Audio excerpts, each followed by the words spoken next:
जिला गुजरात के सरकारी अस्पताल सिर्फ रेफरल अस्पताल बनकर रह गए। शदीद जख्मी हालत में भी मरीज को एक अस्पताल से दूसरे और दूसरे से तीसरे अस्पताल रेफर करके लाखों रुपए तनख्वाहें वसूल करने वाले डॉक्टर रेफरी बन गए। इस हवाले से मरकजी अंजुमन ताजरान खारियां के सदर चौधरी शौकत अली का कहना है कि ਅੱਜ ਤੋਂ 20 ਦਿਨ ਪਹਿਲੇ ਜੰਡਾਲੇ ਦੇ ਕਰੀਬ ਬਾਰਵਾਲ ਦੇ ਭੈਣ ਤੇ ਭਾਈ ਦਾ ਐਕਸੀਡੈਂਟ ਹੋਇਆ ਤੇ ਉਹਨਾਂ ਦੋਵਾਂ ਨੂੰ ਟਰਾਮਾ ਸੈਂਟਰ ਲਾਲਾ ਮੂਸਾ ਸ਼ਿਫਟ ਕੀਤਾ ਗਿਆ।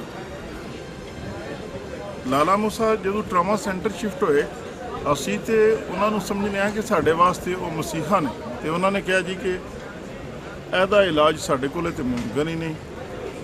ਉਹਨਾਂ ਨੇ ਉਹਨੂੰ ਇਸੇ ਹਾਲਤ ਵਿੱਚ ਜਨਰਲ ਹਸਪੀਟਲ ਲਾਹੌਰ ਰੈਫਰ ਕਰ ਦਿੱਤਾ, ਜਿਹਦੀ ਤਾਬ ਨਾ ਲਾਉਂਦਿਆਂ ਹੋਇਆ ਉਹਦੀ ਮੌਤ ਵਾਕਿਆ ਹੋ ਗਈ। 3 ਦਿਨ ਪਹਿਲੇ ਦਾ ਜ਼ਿਕਰ ਹੈ, ਮੁਹੰਮਦ ਅਮੀਨ ਵਲਦ ਸਰਦਾਰ ਖਾਂ ਜਿਹੜਾ ਕਿ ਆਪਣੀ ਬੇਟੀ ਨੂੰ ਲੈ ਕੇ ਲਾਲੇ ਮੂਸੇ ਦੀ ਵਾਪਸ ਘਰ ਆ ਰਿਹਾ ਸੀ, ਉਹਦੇ ਪਿੱਛੇ ਮੋਟਰਸਾਈਕਲ ਵਾਲੇ 2 ਲੜਕੇ ਜਿਹੜੇ ਨੇ ਉਹਨਾਂ ਨੂੰ ਫਾਲੋ ਕਰਨਾ ਸ਼ੁਰੂ ਕਰ ਲਿਆ।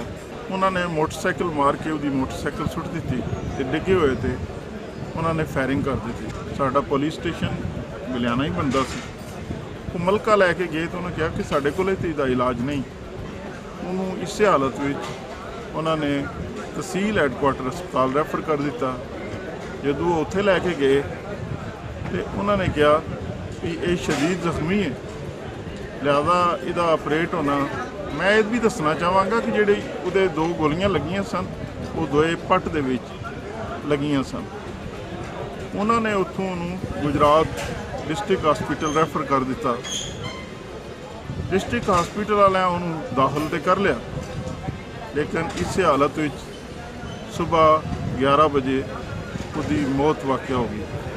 ਮੈਂ ਅਫਸਰਾਨੇ ਬਾਲਾ ਨਾਲ ਤੇ ਮੁਸਲਿਮ ਲੀਗ ਨੂਨ ਦੇ ਉਹ ਖਿਦਮਤਗਾਰ ਜਿਹੜੇ ਕਿ ਇਹਦਾ ਕੋਈ ਹੱਲ ਕਰ ਸਕਦੇ ਨੇ ਸਾਰਿਆਂ ਅੱਗੇ ਦਰਖਾਸਤ ਕਰਾਂਗਾ ਕਿ ਮਿਹਰਬਾਨੀ ਕਰਕੇ ਇਹ ਬੜੀ ਤਵੱਜੋ ਦੀ ਜ਼ਰੂਰਤ ਹੈ ਕਿ ਇਹਨਾਂ ਹਸਪਤਾਲਾਂ ਨੂੰ ਜਿੱਥੇ ਤੁਸੀਂ ਬਾਕੀ ਸਹੂਲਤਾਂ ਦਿੰਦੇ ਹੋ ਇਹਨਾਂ ਦੇ ਉੱਤੇ ਇੱਕ ਚੈੱਕ ਐਂਡ ਬੈਲੈਂਸ ਵੀ ਰੱਖੋ। ਇਹਨਾਂ ਨੂੰ ਕਹੋ ਕਿ ਆਪਣੀ ਜ਼ਿੰਮੇਵਾਰੀ ਪੂਰੀ ਕਰੋ, ਇਸ ਤਰ੍ਹਾਂ ਲੋਕਾਂ ਦੀਆਂ ਜਾਨਾਂ ਨਾਲ ਨਾ ਖੇਡੋ। अजीजुर रहमान मुजाहिद, न्यूज़ अलर्ट, गुलियाना। मज़ीद खबरों और अपडेट्स के लिए विजिट कीजिए newsalert.com.pk।